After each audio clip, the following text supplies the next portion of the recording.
컴퓨터에 기록을 하겠습니다. 자, 시간이 얼추 됐습니다. 서 박사님 준비되셨죠? 네, 바로 시작할까요? 예, 서 박사님 바로 시작하시면 되겠습니다. 녹음을 하고 있으니까 나중에 네. 이제 지금 못 보시는 분들은 나중에 녹화된 영상으로 보실 수 있도록 그렇게 하겠습니다. 예, 예, 인사해 주시고요. 예. 안녕하세요. 반갑습니다. 안녕하세요. 그 불교 관련 기관에서 이제 강의를 하면 대략 어떤 분이 오시는지 제가 짐작을 할 수 있기 때문에 그게 이제 맞출 수가 있는데 오늘은 이제 그 인문학을 하시는 모임이라고 해서 그 돌아가면서 어떤 그 계기로 이걸 듣게 되셨는지 좀 간략하게 소개 말씀 주시면 제가 그게 난이도를 맞추는데 좀 참고가 될 것 같아요. 김선정님부터 간략하게 소개 좀 해주십시오. 그 큰 스님들 법문을 유튜브에서 찾다가 고 스님을 접하게 돼서 고 네. 스님 법문 속에 백일 법문 그거를 보게 됐거든요. 네, 그러다 보니까 여기까지 왔어요. 네, 반갑습니다. 네, 반갑습니다. 김정현님 간략한 소개 좀 부탁드리겠습니다. 자리에 안 계신가요? 강영수님. 네, 저도 이 대한공동체에서 다른 과목 듣다가 이게 공고를 보고 평소에 집사람 따라서 그냥 절에만 다녔는데 관심이 좀 생겨서요, 내용들을 듣게 되었습니다. 네, 반갑습니다. 네. 네, 임송훈님 간략한 소개 좀 부탁드리겠습니다. 네, 안녕하세요. 저는 이제 박희승 교수님 하시는 생활 참선을 통해서 이 과정을 알게 됐고요. 네. 네, 반갑습니다. 네, 반갑습니다. 불교는 그 신앙으로 믿으시나요? 아니면 공부 대상으로는 아직은 그러신가요? 네, 저는 신앙은 아니고요. 네, 네. 그냥 공부로서 네, 접하고 있습니다. 네. 예, 반갑습니다. 강영수님 계세요? 예, 저는 좀 전에 말씀 올렸습니다. 예. 화면이 예. 헷갈렸습니다. 예, 김정현님.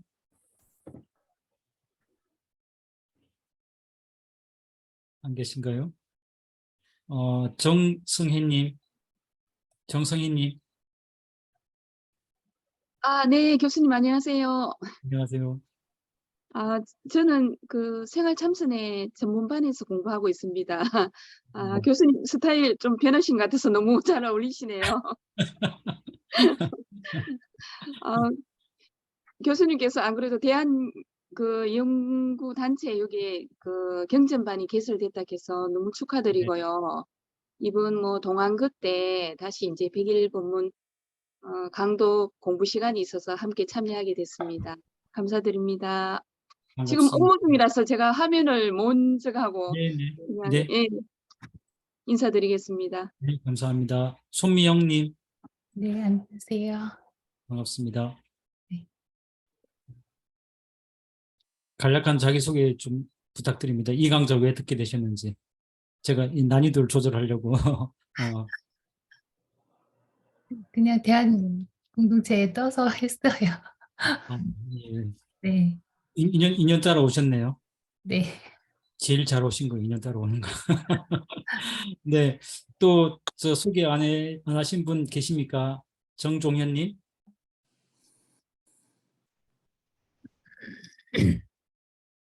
네, 이거 켜놓고 어디 가셨나 봐요. 네, 그 김정현님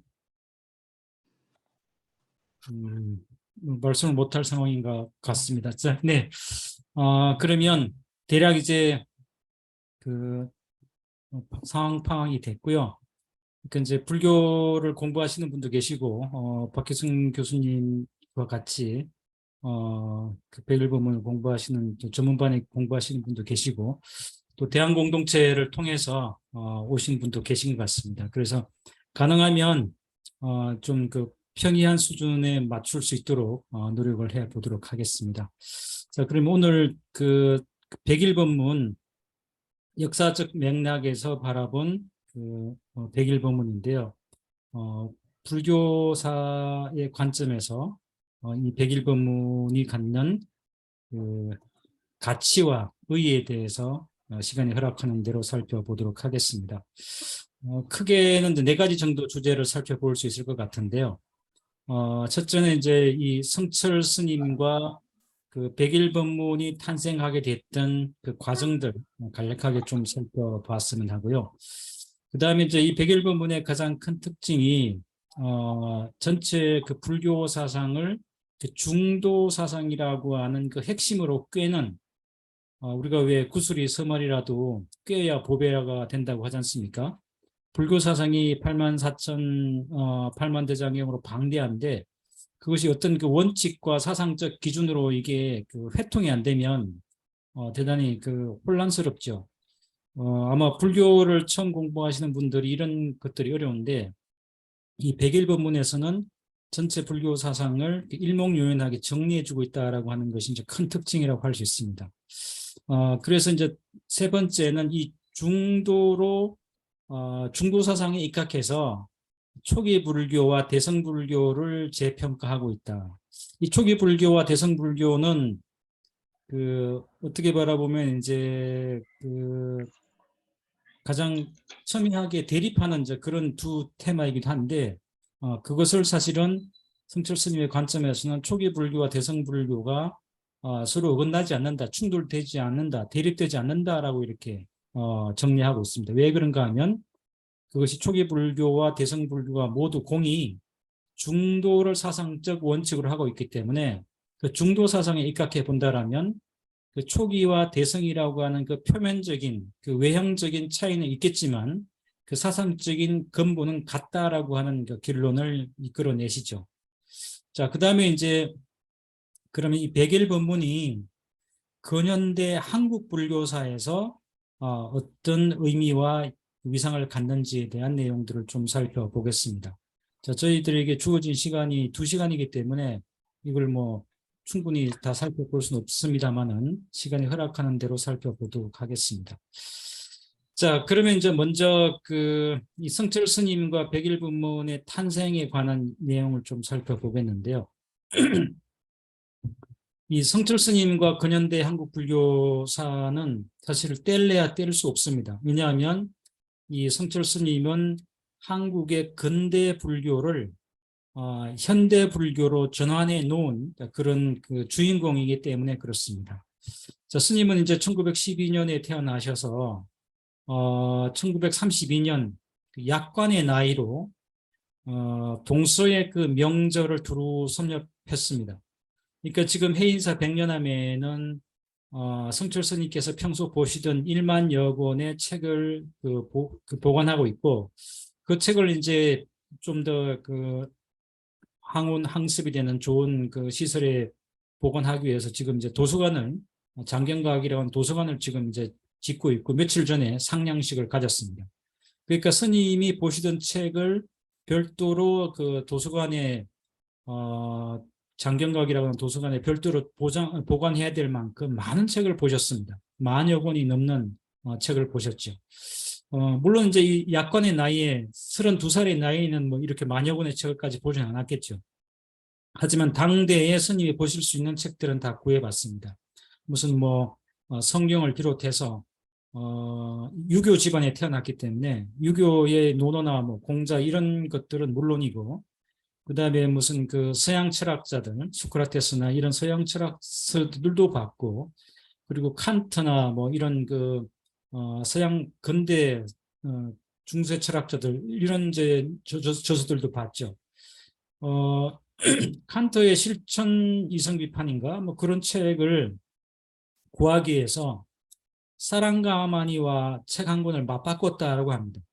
그만큼 이 책에 대한 열정, 공부에 대한 열정이 컸던 분입니다. 물론 이제 이때는 서당에서 공부하는 거였기 때문에 무슨 학교를 진학하고 이런 상황은 아니었어요. 그렇지만 스님이 독학으로 대단히 방대한 그 다양한 분야의 책을 공부하셨다라고 하는 것만은 사실입니다. 그리고 이제 그 에스페란토 그것도 공부하셨다고 해요. 근데 이렇게 여러 이제 유교 집안에 태어나서 유학에 대한 책만 보지 않고 다양한 책을 공부했던 이유는 그 이 삶의 문제, 이게 성철 스님이 스스로 자기 자신을 좀 이상주의라고 평가했습니다. 그만큼 먹고 사는 문제 뭐 이런 것보다 그 삶의 본질적인 문제에 대한 고민이 깊으셨고 그런 본질적인 문제를 풀기 위해서 이런저런 책을 다 살펴봤는데 답이 안 나왔죠. 중국의 그 고성들의 삶을 살펴봐도 그렇습니다. 삶의 문제를 해결하기 위해서 이런저런 책 다 봐도 답을 못 찾다가 불교를 통해서 이제 그 답을 찾는 경우들이 있는데 성철 스님이 바로 그런 경우였습니다. 그렇게 약관이 나이가 되도록 여러 책을 보다가 삶의 문제에 대한 해답을 못 찾던 차에 우연한 기회에 영가 현각 스님의 그 중도가라고 하는 그 책을 이제 보시게 됩니다. 이 책을 보고 비로소 그 삶의 문제를 해결할 수 있는 한 줄기 빛을 봤다 이렇게 이제 수리하고 계시거든요.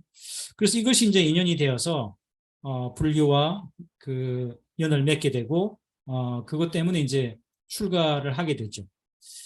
그리고 이제 출가한 이후에 뭐 자세한 스님의 연보를 살펴볼 수는 없고요. 그것은 이제 공부의 과제로 남겨드리고 굵은 그 궤적들만 살펴보면 1947년 이때가 이제 그 한국 불교는 일본으로부터 한국 사회 자체가 36년에 걸친 일제의 그 강압에서 통치에서 벗어났던 것이 바로 1945년이죠. 1945년이고 2년 지난 뒤인데 이 1947년에 어떻게 보면 이때는 이제 한국 불교가 대단히 혼란과 위기의 상황에 직면해 있었습니다. 왜냐하면 일제 36년 동안에 한국 불교는 어디로 오리엔테이트 됐냐면 어느로 방향이 지어져 있었냐면 일본 불교가 선진 불교다. 저 일본 불교를 배워서 한국 불교를 발전시켜야 된다라고 하는 그런 생각이 아주 강했습니다. 그래서 하나의 그 당시 한국 불교 발전 모델, 한국 불교의 성장 모델을 일본 불교로 설정을 하고 열심히 일본 불교를 따라 했던 것이 일제 36년간의 적어도 이걸 이제 근대 불교라고 하는 거거든요. 1945년 해방 이후를 현대라 그러고 개항 이후 1945년까지 일제 치하까지를 근대 시기로 구분하죠. 그래서 이 근대 시기의 한국 불교의 화두는 어떻게 하면 우리도 일본처럼 불교가 사회적인 그 주류가 되고 도시 불교가 되고 대중 불교를 만들 수 있을까라고 하는 것이 이제 과제였습니다. 그런데 그것이 1945년 해방과 더불어서 더 이상 추구할 수 없는 꿈이 되었죠. 추구하는 것은커녕 빨리 폐기하지 않으면 친일이라고 하는 이제 그 굴레를 뒤집어 쓸 수밖에 없는 상황이었기 때문에 한국 불교는 빨리 그 근대 불교 50년간의 그 노력 또는 그 방향을 폐기하고 빨리 그 새로운 자주적인 그 국가 상황, 자주적인 그 불교의 앞날을 열어가야 되는 그런 상황이었습니다. 그렇지만 36년 동안 그 한국 불교가 그 일본 불교를 모방을 하고 따라왔고 이미 이제 일본 불교를 따라서 결혼한 성녀들이 한국 불교의 주류가 된 상황에서 이 갑자기 이제 과거를 청산하고 하루아침에 민족 불교, 한국 불교의 깃발을 세운다라고 하는 건 쉽지 않았죠. 그때 그런 게 일본 불교와 아무런 그 영향이 없었던 분, 그게 이제 성철 스님입니다. 이 수자 공부하는 스님들이 주로 그랬는데 왜냐하면 이분들은 일본 유학을 간 바도 없고 또 이제 일본 불교의 전통처럼 결혼하지도 않았고 독신 수도성으로 남아 있었거든요. 근데 그 중에 그런 분들 중에 이제 대표적인 분이 바로 성철 스님이라고 할 수 있겠죠. 그래서 바로 이 성철 스님이 중심이 돼서 물론 이 봉암사 길사는 뜻있는 수자들을 모아서 수행하자 뭐 이런 취지도 컸지만 가장 큰 그 역사적인 배경은 한국 불교가 해방과 더불어서 가야 될 추구해야 될 방향을 잃고 혼란에 빠졌을 때 그때 수자들을 결집해서 봉암사에 들어가서 우리도 부처님 법대로 살아보자라고 하는 캐치프레이즈를 내걸게 됩니다. 그러니까 이것은 부처님 법대로라고 하는 구호는 그 당대 불교와 부처님 법과 같지 않았다 이거죠. 대표적으로 이제 결혼을 했으니까 부처님은 결혼하지 않고 독신이고 그리고 철저하게 그 남녀 간의 성적 그 접촉을 금하는 것이 수행자의 네 가지 계율, 핵심적인 네 가지 계율 바라이제 중에 하나인데 그 일본 불교를 따라서 출가자들이 결혼을 했다 이거죠. 이건 전혀 부처님 법대로 맞지 않죠. 그래서 이게 이제 수행 중심 독신성들이 모여서 봉암사에서 새로운 그 불교의 근본으로 돌아가자라고 했던 것이 우리 봉암사 결사였습니다. 그때 내세웠던 캐치프레이즈는 부처님 법대로였죠. 이 봉암사 결사가 이후에 한국 현대 불교의 사상적인 지향성, 종단적인 지향성을 모두 결정하게 됩니다. 그 이전이 이제 일본 불교를 따라했던 외색 불교에 따르면 바로 이때 그 성철 스님이 지시했던 방향은 바로 부처님 법대로 불교의 원래 그 원칙으로 돌아가자 이거였죠. 그 다음에 이제 이런 취지로 1950년대에 들면 이제 그 한국 불교는 또 다른 이제 회오리 속에 이렇게 해방 이후에 10년이 지났죠. 10년이 지나면서 또 다른 회오리 속에 빠져드는데 그게 뭔가 하면 이제 일본 불교를 따라했던 그 한국 불교, 다시 말해서 결혼했던 성녀들이 한국 불교의 주류를 차지하고 있었는데 그 주류를 이제 결혼하지 않은 비구성들로 대체하는 정화운동이 한참 활발하게 시작될 때였습니다. 그때 스님은 봉암사 결사에서 자기가 내세웠던 구호 부처님 법대로라고 이렇게 구호를 내세웠으니까 당연히 이런 정화불사에 앞섰을 법한데 앞장섰을 법한데 오히려 스님은 그 반대로 그 정화불사에 참여하지 않고 파괴사 성전함이라고 하는 암자에 들어가서 철조망을 둘러치고 모든 이제 그 외부의 출입을 차단하고 10년 동안 산문 밖을 나서지 않고 경전을 연구하고 수행에 몰두한 이런 이제 이력을 보여주십니다. 이런 이력들이 전부 다 백일본문에 녹아나게 되죠. 왜냐하면 백일본문이 대단히 방대한 불교의 경전과 논소들을 소화하고 있는데 그런 것들을 이 파괴사 성전함 10년 공부 기간에 모든 스님의 그 학문적인 기초, 학문적인 깊이가 내재됐던 겁니다.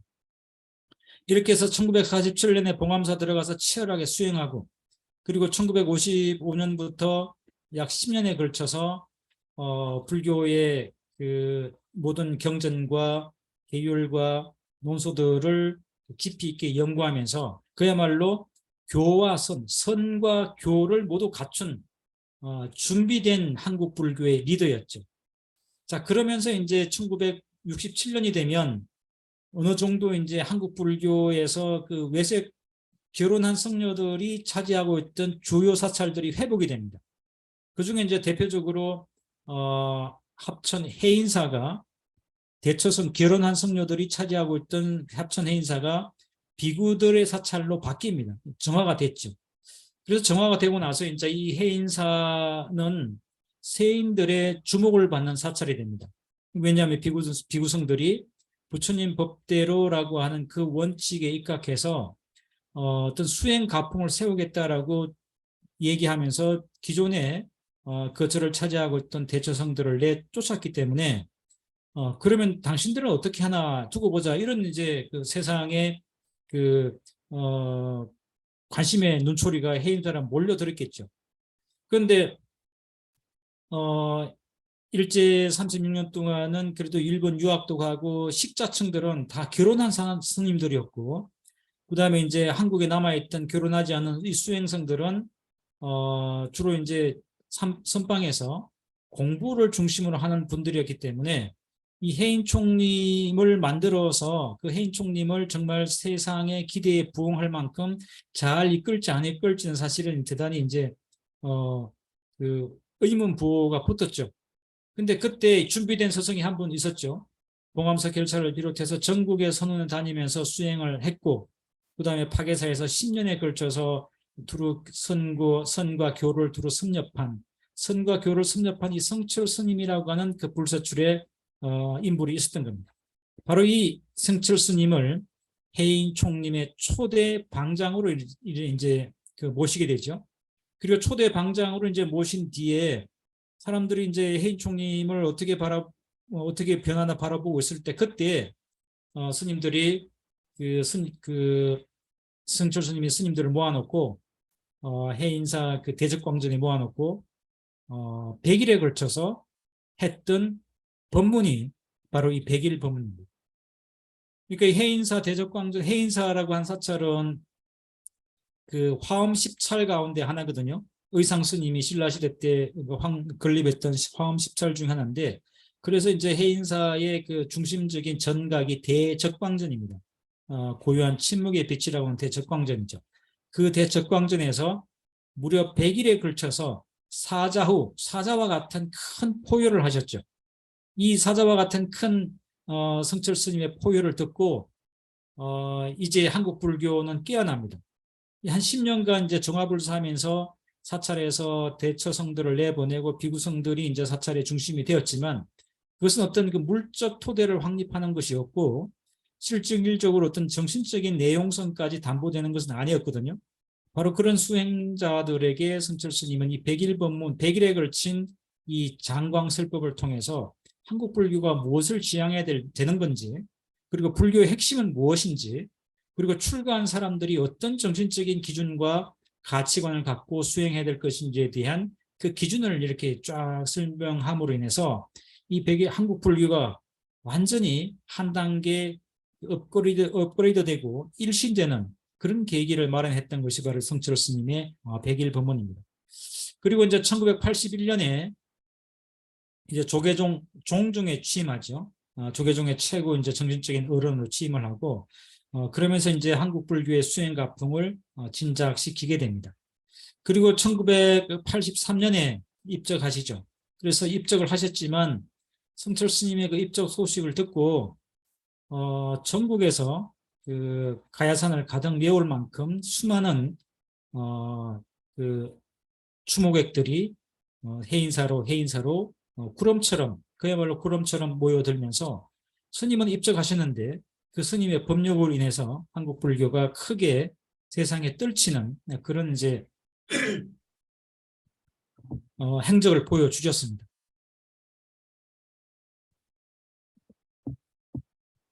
그래서 이 성철 스님은 한국 현대 불교를 정추하고 현대 불교가 나아가야 될 길을 밝혀주신 하나의 대선지식이다라고 볼 수 있는데요. 앞서 말씀드렸듯이 봉암사 기르차를 통해서 치열한 수행, 그 다음에 이 파괴사 성전하면서 10년에 걸친 그 학구적인 탐구, 이런 것들이 이제 그 겸비되어 있었죠. 공부를 잘 하시는 분들은 수행이 결핍되거나 수행만 하시다 보면 또 경전과 교리를 잘 모르는 경우가 있는데, 성철 스님은 이 교와 선을 모두 양손에 다 쥐고 있는 그 드문 선지식이었죠. 그리고 이제 그 교를 그냥 많이 알고 있다라고 하는 것은 뭐 그렇게 어려운 일이 아닐 수도 있습니다. 왜냐하면 백과사전적으로 이것도 알고 저것도 알고 하는 것은 책 많이 보고 하면 가능한 일이죠. 그런데 자기가 알고 있는 그 지식을 하나의 일이관지하게 하나의 원칙과 사상적 기준으로 이걸 체계를 잡는다라고 하는 것은 쉽지 않습니다. 근데 성철 스님은 그렇게 오랫동안 공부하고 오랫동안 수행한 그런 수행의 경험, 그리고 경전적인 교리 내용을 일목요연하게 사상적 체계를 세우는 그런 이제 역할들을 하셨는데, 그것이 바로 이제 중도 사상으로 불교 사상을 정리했다 이겁니다. 그 다음에 이제 수행의 그 원칙을 제시한 건데, 바로 도노돈수라고 하는, 그 이전까지 한국 불교를 풍미하고 있던 것은 도노점수였거든요. 보조국사 진울스님에 의해서 확립되었던, 고려시대 때 확립되었던 도노하고 점차 닦아간다라고 하는 것인데, 성철 스님은 도노돈수라고 하는 수행론을 제기했죠. 도노돈수의 수행론은 이후에 쭉 나올 것이기 때문에 뭐 이것만 설명해도 뭐 이틀은 설명할 내용이니까 이런 간단하게만 짚고 넘어가겠습니다. 이 도노돈수라고 하는 보조국사가 제안했던 그 도노점수를 뒤엎고 도노돈수라고 하는 수행가풍을 제시함으로 인해서 가나선의 수행가풍이 어떤 것이어야 될 것인지에 대한 하나의 원칙을 또 제시했다라고 볼 수 있습니다. 그러니까 교학적으로는 중도를 제시하고 수행에 있어서는 돈수라고 하는 수행론을 제시한 거죠. 그다음에 수행의 방법론에 있어서는 가나선이라고 하는 그 길을 제안하신 겁니다. 그리고 이제 이런 것들이 다 아울러서 종종이 되셨고 한국 불교 사상이 한국 현대 불교가 나아갈 그런 길을 제시하셨던 것이 성철 스님이라고 할 수 있습니다. 자, 그 다음은 이 백일법문이 등장하게 된 이제 그 계기인데요. 이 백일법문은 여기 계신 이제 원택 스님, 이 원택 스님의 역할이 아주 컸습니다. 그러니까 원택 스님은 그 평생 성철 스님을 이제 시봉한 분이죠. 그러니까 살아서 20년, 내년에 이제 2023년이 성철 스님 입적 열반 30년인데 내년까지 하면 50년 동안 성철 스님을 모신 분입니다. 그러니까 저는 이 원택 스님을 시봉의 철학자라고 이렇게 보는데, 왜냐하면 이게 그 스승을 섬기는 것이 살아있을 때나 뭐 이렇게 할지 모르지만 돌아가신 뒤에도 스승을 섬기는 것은 결코 이렇게 쉬운 일이 아니거든요. 근데 원택 스님은 살아서도 스님을 극진히 모셨고 돌아가신 뒤에도 30년 동안 성철 스님의 사상을 현창하기 위해서 성철 스님의 수행론과 그 교학적인 사상을 현창하기 위해서 줄기차게 노력해 오셨던 분입니다. 그래서 참 우리 사회에 잃어버렸던 하나의 그 정신적인 가치, 효라고 하는 거, 유교적으로는 효가 되겠지만 뭐 불교도 이 스승에 대한 효가 있거든요. 근데 이런 것들이 이제 희박해진 세상인데 이 원택 스님은 바로 그런 정신들을 우리에게 보여주신 분인데요. 그 백년암 골방에서 성철 스님의 그 녹음 테이프, 백일법문 1967년에 해인사 대적광장에서 사셨던 그 녹음 테이프를 듣고 또 들어서 그걸 이제 풀은 겁니다. 텍스트로 풀어낸 거죠. 그때 하도 오래 이제 이어폰을 꽂고 들어서 귀에 진물이 날 정도로 됐다고 합니다. 이 귀에 진물이 난다라고 하는 말을 저는 그때는 잘 못 믿었는데 제가 출퇴근하면서 이어폰을 꽂고 이렇게 뉴스를 듣고 뭐 이렇게 다니다 보니까 진짜 귀에 진물이 나더군요. 귓병이 나더군요. 그래서 이게 정말 거짓이 아니었습니다. 백일법문을 다 풀려고 하면 얼마나 오랜 세월 동안 이걸 풀었겠습니까? 그래서 이제 그것을 성철 스님의 그 검증을 거쳐서 상하 2권으로 스님께서 1993년에 돌아가셨는데 돌아가시기 1년 전이었던 1992년에 성철 스님의 그 검증을 거쳐서 출간하게 됩니다. 이때 출간 안 했으면 참 이 백일법문이 탄생하지 않았겠죠. 왜냐하면 스님이 돌아가신 뒤에 백일법문이 나왔다고 하면 이게 성철 스님의 말씀이 맞는지 안 맞는지 이제 논쟁이 생길 수 있기 때문에 쉽지 않은데 스님께서 살아 계실 때 이것이 나왔습니다. 그래서 이 성철 스님의 사상을 연구할 수 있는 아주 단초를 제공한 것이 이 백일법문이라고 할 수 있고요. 그리고 이 책이 이제 한 번 더 개정 정보판이 나오죠. 2015년 상반기에 이 그 3권짜리, 이 2권짜리 백일법문에서 누락된 것을 다 보완을 해서 3권짜리가 나왔습니다. 그래서 1967년에 백일법문을 출판하신 이후에 48년 만에 이 백일법문이 완간된 책입니다. 그러니까 이게 하루아침에 씌워진 책이 아니죠. 이 백일법문이 나오기까지 성철 스님의 몇십 년에 걸친 수행이 있었고 그 다음에 파괴사 성전함에서 10년에 걸친 교학 연구가 있었고 또 이제 그 해인사 백년암과 이런 곳에서 그 100일에 걸친 이 장광설법이 모여서 이 백일법문이라고 하는 하나의 역대급 명작이 출현한 겁니다. 자, 이 백일법문에 대한 이제 여러 그 내용들을 묶어서 그 2015년에 그 원택 스님 고위 기념으로 아침바다 불본의 솟아오르네 이런 책들이 이제 나왔는데 여기서 이제 백일법문이나 스님의 주요 저작에 대한 그 연구소들이 여기 있습니다. 저도 여기 앞부분에 백일법문에 대한 것은 제가 썼습니다. 자, 그러면 이제 본론으로 들어가서 이 백일법문이라고 하는 것이 어떤 의미인지 내용들을 좀 살펴보겠습니다. 이 백일법문은 앞서도 간략하게 말씀드렸습니다만은 한국 현대 불교의 근간을 확립한 책이다. 이렇게 이제 이해하시면 됩니다. 그러니까 책 많죠. 불교 관련 책 많고 1960년대부터 지금까지 많은 책이 나왔습니다. 요즘은 1년에 불교 관련된 책이 500종이 나온다고 하더군요. 물론 이 500종은 전체 1년에 나오는 책이 뭐 우리나라만 해도 한 5만 종이 나온다고 하는데 전 세계적으로 한 500만 종 나온답니다. 근데 그 5만 종 중에 불교책 500권이니까 뭐 어떤 면에서 많지 않다고 할 수 있겠지만 그 1년에 500권 나오면 한 50년 걸치면 뭐 엄청난 책이 나오지 않습니까? 그렇게 많은 책이 나왔지만 이 백일법문만큼 현대 불교사에서 의미 있는 그런 책들은 흔치가 않습니다. 제가 봤을 때 백일법문은 유일하다라고 봐집니다. 그래서 이 한국 현대 불교의 하나의 사상적 수행의 근간을 확립한 책이라고 저는 이제 평가하고 있습니다. 보통 우리 이제 불교하면 전법의 종교 이렇게 부르죠. 이쪽에서 전법이라고 하는 것은 이렇게 쓰죠. 이게 법을 전한다 이겁니다. 법을 전한다. 이렇게 쓰기도 하고 궁굴전자 써서 궁굴전자를 이제 쓰기도 하는데요. 그러니까 바퀴가 굴러간다 이런 뜻입니다. 그래서 이 전법의 종교라고 부르는 이유가 불교에서 핵심적인 가치는 어떻게 보면 전법이라고 할 수 있다 이겁니다. 왜냐하면 부처님께서 깨달음을 얻으시고 가장 먼저 하신 일이 여기 지금 그림에 보이시는 것처럼 바로 여기 초전 법륜상이거든요. 5명의 비구들에게 달려가서 가장 먼저 자신이 깨달았던 내용들을 슬법해 주는 겁니다. 그래서 여기 보면 부처님 이렇게 계시고 여기 이제 그 밑에 보면 이 오비구들이 앉아 있고 그 가운데 이렇게 수레바퀴 모양이 있습니다. 이것이 이제 그 짜크라, 다르마 짜크라이죠. 진리의 수레바퀴, 법륜입니다. 그 법륜을 굴렸다 이거죠.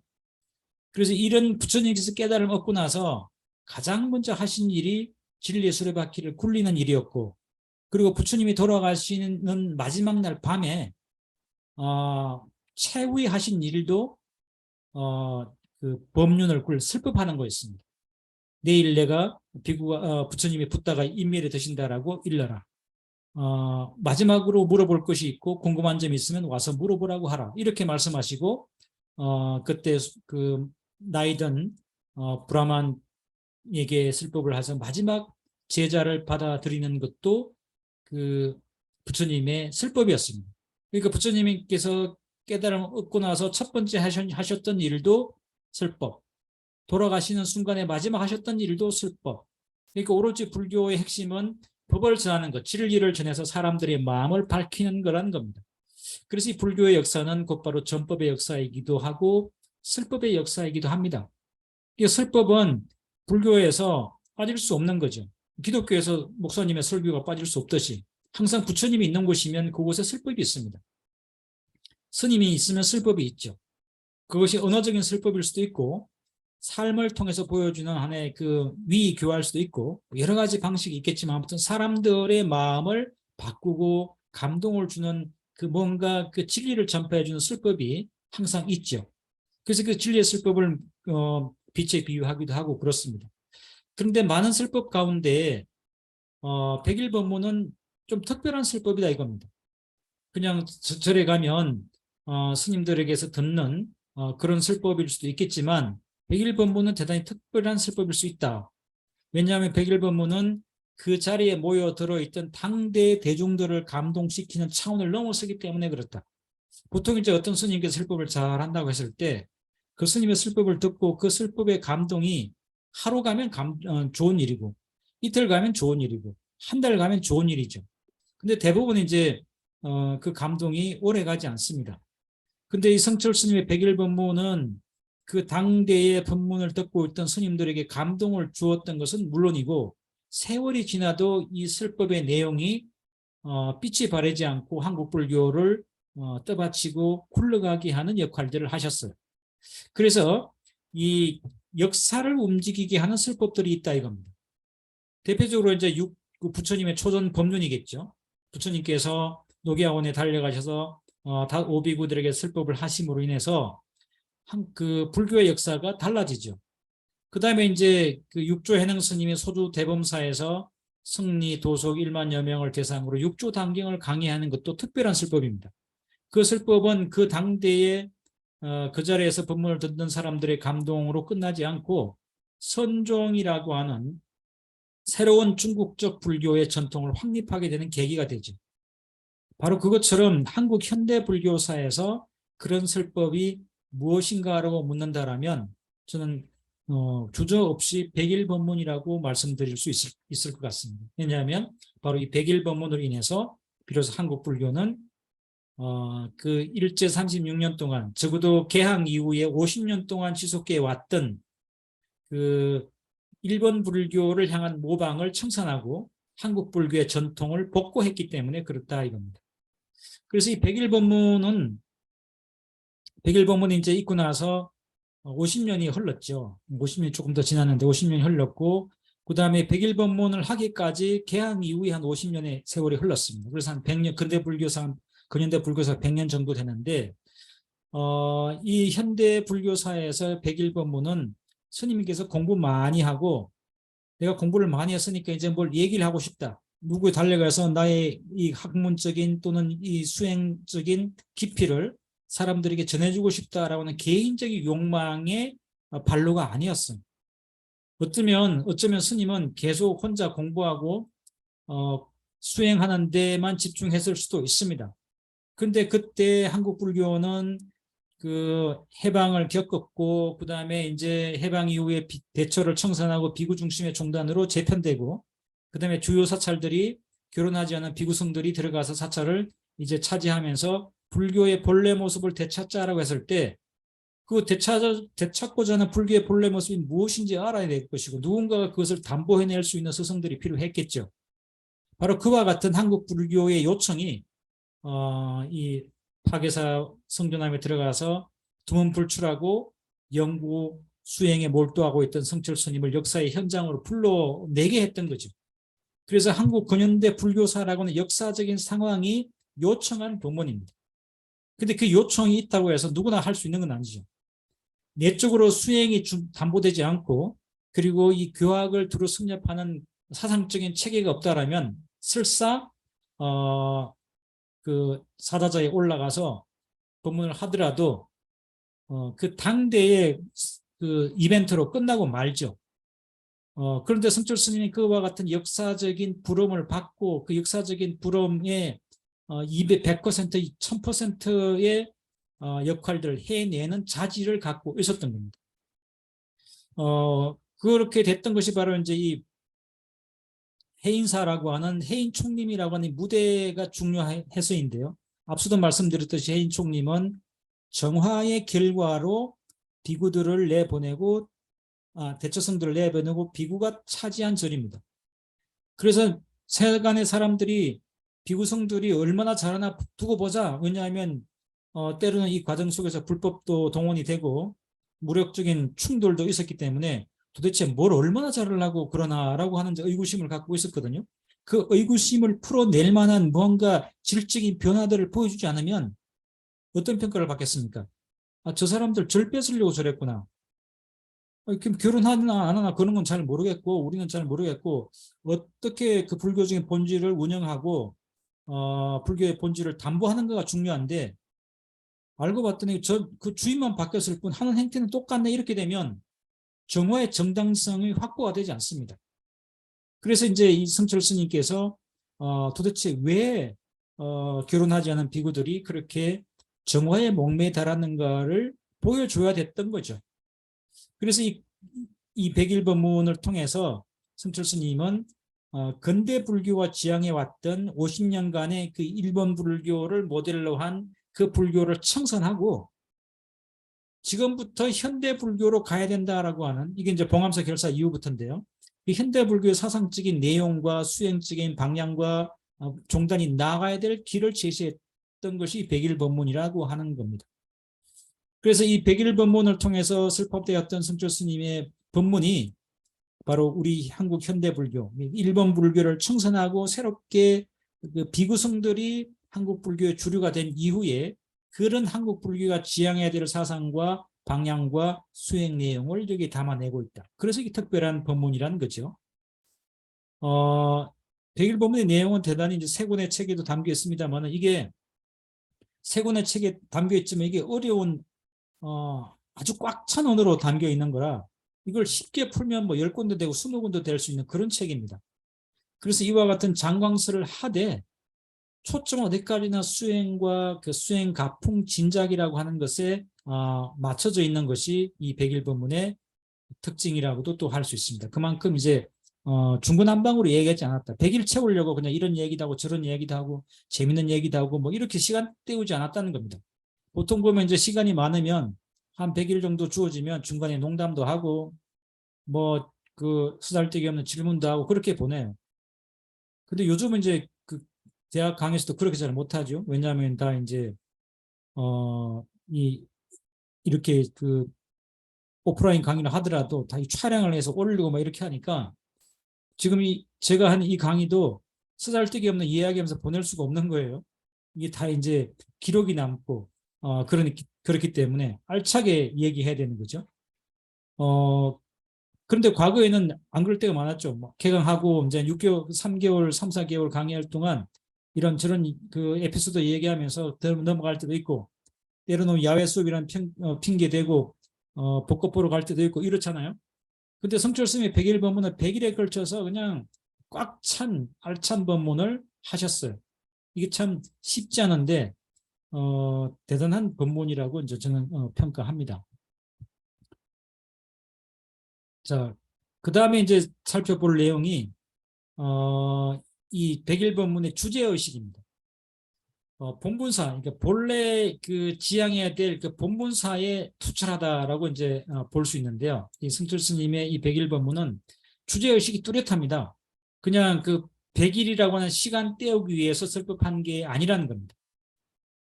여기서 한 가지 이제 재밌는 것이 그 조주 스님의 말씀을 100일 법문에서 인용하고 있는데요. 조주 스님의 말씀, 조주록에 보면 이런 말씀이 있습니다.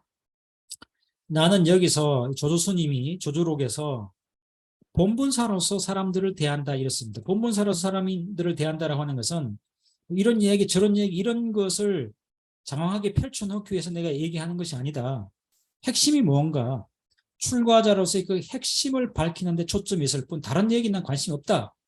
그래서 이런저런 그 둘러가는 얘기를 포기하고 바로 그냥 직지하겠다라고 하는 입장을 보여주시거든요. 그래서 만약 근기를 따라간다라면 아까 제가 강의 시작하기 전에 여러분들은 이 강좌를 왜 듣게 되셨습니까? 물어봤잖아요. 그러니까 여러분들의 근기, 불교학에 대한 수준을 물어보기 위해서 여쭤버린 질문이었거든요. 근데 이 선사가 강의를 듣는 사람의 수준을 따라가다 보면 불교에 대해서 잘 모르는 사람이 앉아있다. 그러면 그 잘 모르는 사람을 설명하기 위해서 점점 내려가서 쉽게 설명하다 보면 이것이 100일이 되고 1000일이 되고 10년이 될 수도 있겠죠. 근데 그렇게 하다 보면 언제 불교의 핵심을 다 설명하겠는가? 못한다 이겁니다. 그래서 그렇게 근기 사람의 수준에 따라가면 삼성 12분교라고 하는 그 광대한 그 부피로 이야기가 커진다. 그래서 끝날 날이 없다. 이것이 이제 조주 스님의 입장이에요. 그래서 나는 그렇게 하지 않겠다. 나는 핵심만 얘기하겠다. 듣는 사람의 관점에 설명하는 것이 아니고 바로 설명하는 나의 관점에서 내가 알고 있는 핵심을 전하겠다. 이런 관점으로 이제 조주록을 설명하겠다. 그리고 이와 같은 조주 스님의 정신이 바로 선종의 정신이 됩니다. 선종의 정신이 돼서 모든 선사들의 입장은 듣는 사람의 수준보다 자기 깨친 자기의 관점에서 핵심을 그냥 쏟아붓는 거죠. 이것이 이제 그 모든 불교 그 선사들의 관점입니다. 그래서 불교가 어떻게 보면 어려울 수 있겠죠. 그런데 이 성철 스님의 입장은 어디까지나 우리들을 이 본분가양 깨달음으로 인도하는 재료로 자양분으로 삼는 데 초점이 있다 이겁니다. 여기서 본분가양이라고 하는 것은 이 가양, 고양이란 뜻이죠. 조사들은 조사서는 중생을 그 깨달음의 고양, 중생의 고양이 바로 깨달음의 진리의 고양인데 진리로 인도하는 것이 핵심입니다. 그래서 이걸 이제 본분가양이라고 그래요. 이 본분가양을 유교에서는 추로지양 뭐 그러잖아요. 맹자의 고향이 추나라였고 공자의 고향이 노나라였지 않습니까? 그러니까 추로지양하면 맹자와 공자의 고향 뭐 이런 뜻도 되고, 저기 그 안동의 태계선생 집에 갔더니 이런 편액이 붙어 있더군요. 해동추로. 우리나라에 한국의 그 맹자와 공자가 난 고장이다, 이런 이제 그 팻말이 붙어 있더군요. 유교에서 이런 말을 쓰는 것처럼 불교에서는 이걸 이제 본분가양이라고 그래요. 깨달은 사람이 돌아가야 될 고향, 이겁니다. 그래서 선사 입장에서는 어디까지나 사람들을 깨달음에 인도하는 것이 핵심이에요. 그렇게 깨달음으로 인도하는 것은 이제 본분종사라고 그럽니다. 본성을 깨달아서 오로지 깨침의 세계로 인도하는 서성, 이런 뜻으로 쓰기도 하고, 그런 뜻을 갖고 우리 수행자들에게 법문하는 그 법문의 내용을 본분초려 이렇게 부릅니다. 본분초려. 본래 고향으로 돌아가는데 가기 위해서 초리라고 하는 것은 이런 풀초 이런 거잖아요. 그러니까 이제 말이 어디 멀리 가려면 그 곡식이 있어야 되는 거죠. 가다가 이제 먹어야 될 양식이 있어야 되는 거죠. 그것처럼 우리도 깨달음의 세계에 이르려면 뭔가 정신적인 자양, 수행의 어떤 그 바탕이 되는 에너지가 필요한 거죠. 근데 그 에너지를 제공하는 것이 바로 이 스님들의 법문이고 가르침이라고 하는 겁니다. 근데 선사들은 그 에너지를 제시하는 데 있어서 그 수용자의 입장에서 돌아가는 길보다 바로 질러가는 핵심을 찌르는 길로 지향했기 때문에 법문이 알듯 말듯 어렵고 난해했다 이겁니다. 근데 성철 스님도 그 치열하게 수행했던 선성이기 때문에 바로 이 조조 스님과 같이 이렇게 본문사를 지향했을까? 아니다 이겁니다. 백일법문의 성철 스님은 나는 수행자로서의 파업계를 내겠다. 적어도 내가 백일법문을 설하는 동안은 선성으로서의 파업계를 내겠다. 선성 안 하겠다. 선성이란 깃발 내려놓겠다. 이건 뭘 말합니까? 사람들이 알아듣든 말든 내가 아는 핵심을 전하겠다, 이런 얘기가 아니고, 당신들의 그 강의를 듣는 사람들의 수준에 맞춰서 내가 좀 돌아가는 한이 있더라도 수행자로서의 그 직지하는 것 내려놓고 돌아가더라도 좀 자상하게 불교의 교리적인 내용을 한번 정리해 보겠다 이겁니다. 그러니까 성철 스님이 그 수행자셨고 치열하게 공부하셨던 선성이었는데, 이렇게 장황하게 무려 100일에 걸쳐서, 선사들은 이렇게 장황하게 설법하지 않거든요. 이 주장자면 딱딱 치고 이 도리를 알겠는가 하고 내려가 버려요. 소리를 한번 뭐 화를 불같이 한다든지 뭐 그런 식으로 핵심을 전달하는 것에 초점을 맞췄는데, 성철 스님은 100일에 걸쳐서 이렇게 장황하게 설법을 했다 이겁니다. 왜 이랬는가? 본인도 고백하듯이 나는 수행자로서 선송으로서 설법하는 것이 아니다. 이 강의를 듣고 있는 여러분들의 인식에 맞춰서 불교를 좀 제대로 이해하고자 하는 그런 높아심에서, 그러니까 자비의 마음으로 모든 사람들에게 이해시키겠다라고 하는 그런 대승에 입각했던 설법 방식이라고 할 수 있습니다. 그래서 이게 백일법문이 길게 늘어난 거죠. 우리들에겐 참 다행인 겁니다. 이렇게 우리의 수준에 맞춰서 쉽게 하셨기에 우리가 이걸 공부할 수 있는 거죠. 그렇게 알아들을 수 없는 개성 한마디 하시고 주장자 한번 땅 치고 내려가 버렸다라면 그때는 좀 멋있게 보였을지는 모르겠지만, 지금 우리에게는 그거 뭐 아주 난망하죠. 그런데 스님께서 수행자로서 파업계를 내놓고 이렇게 돌아가는 길을 선택하셨기 때문에 우리들에게 그나마 다행이다. 그렇게 생각합니다. 자, 그래서 이 백일법문은 비록 길고 장황하지만 그 핵심은 다 깨침의 세계로 인도하고자 하는 것에 초점이 있다 이겁니다. 그래서 이 수자로서의 그 정체성을 내려놓고 돌아가는 길을 선택했기 때문에 백일법문에서 이제 동원하고 있는 그 불교 전적들, 이 사상들이 방대해요. 백일법문 내용을 쭉 따라가다 보면 초기 불교, 그 다음에 이제 대성불교로 와서 중관과 유식, 이것이 이제 대성불교의 양대 산맥이죠. 그 다음에 열반경, 그 다음에 이제 천태종 사상, 화엄종 사상, 이건 중국 학파불교의 양대 산맥입니다. 천태종과 화엄종. 그다음에 이제 그 선종 사상 이런 것들이 전부 다 백일범에 다 그 노출 동원되고 있습니다. 그러니까 우리가 공부하는 상권이나 이렇게 다 등장하지 않지만 중권 학원으로 가면 이런 것들이 전부 다 나옵니다. 그러니까 중간 유식부터 이제 그 학원 중간 그 이권부터 나오죠. 그래서 이 불교사의 전개 순서대로 백일법문을 쭉 설명하고 있습니다. 초기부터 시작해서 대성불교에서 선종에 이르기까지 그러면서 전체 불교 사상을 종합하고 망라하죠. 그러니까 이 백일이라고 하는 긴 시간이 걸렸고 돌아가는 그야말로 그 화려한 언어적인 사유에서 집을 지은 겁니다. 참 흥미롭죠. 해인사 대적광전은 침묵의 집이에요. 비로자나불께서 일자불선 말씀하지 않은 부처님이기 때문에 진리의 부처님이기 때문에 그 침묵의 집에서 성철 스님은 100일 동안 사자의 포효를 하셨다. 이 그 상징의 비유가 참 재밌잖아요. 그 화엄 10찰 한가운데서 이 선사가 화를 하시고 선사로서 그 수행의 요체를 설명하는 것을 넘어서 전체 교학을 정리해 주셨다 이겁니다. 그래서 그걸 또 이제 중구난방으로 설명하지 않고 중도 사상이라고 하는 불교 사상의 핵심 줄기를 잡아서 체계적으로 불교를 이해시켜 주셨으니까 이게 참 얼마나 감사한 일인지 모르죠. 그래서 이 백일법문을 설명하기 위해서 스님께서 대단히 방대한 경론을 섭렵하시는데요. 제가 이제 아주 오래전에 백일법문과 관련된 논문을 쓰면서 성철 스님과 인연을 맺게 됐는데 16종의 경전과 율장을 인용하고 있습니다. 원각경, 화엄경, 해심일경, 임능가경, 사분율. 그 다음에 32여 종의 각종 논문과 논소들을 동원시킵니다. 대비바사론, 대성기신론, 대지도론, 그 다음에 중론, 성유식론, 마지관, 관음현의, 오교장, 화엄경 탄염기, 여기 전부 다 이런 식의 그 순서들과 연결되는 것들이거든요. 그 다음에 이제 32여 종의 선호록들이 동원되고 있습니다.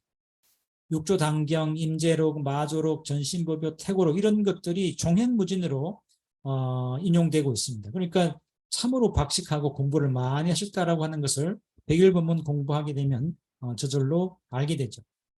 그래서 이 백일법문은 선과 교를 아우르고 있습니다. 이 불교의 양대 축을 들라면 교종과 선종이거든요. 선교로 나눠서 항상 갈등하고 대립해 왔습니다. 선이라고 하는 것은 수행 중심의 전통이고 이 교라고 하는 것은 교학 중심의 전통, 사상과 철학 중심의 전통이거든요. 근데 성철 스님은 이 선과 교 그 어느 곳에 치우치지 않고 이것을 전부 다 깨달음으로 가기 위한 하나의 자양분으로 아우렀다 이겁니다. 본본 초리로 썼다 이거죠. 그래서 이 백일법문의 내용은 선과 교가 균형을 이루고 있습니다. 선과 관련된 내용 한 50%, 뒤쪽으로 가면 전부 다 선과 관련 내용, 3권은 전부 다 선과 관련된 내용이죠.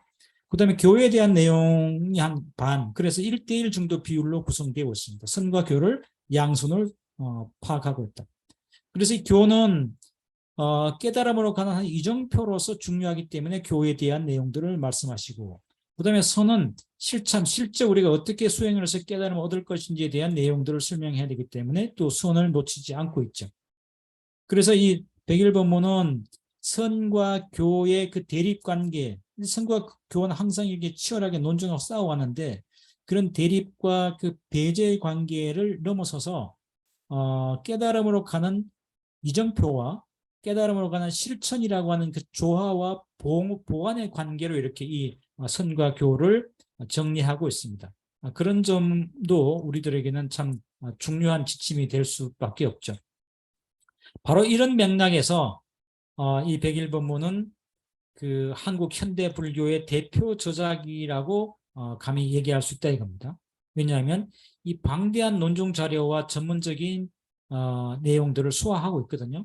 종교적인 정통성과 수행이라고 하는 치열한 수행이 담지된 그런 그 종정의 법어라고 하는 거. 그냥 저런 스님 뭐 지나가다 한마디 할 말을 우리가 믿을 수 없잖아요.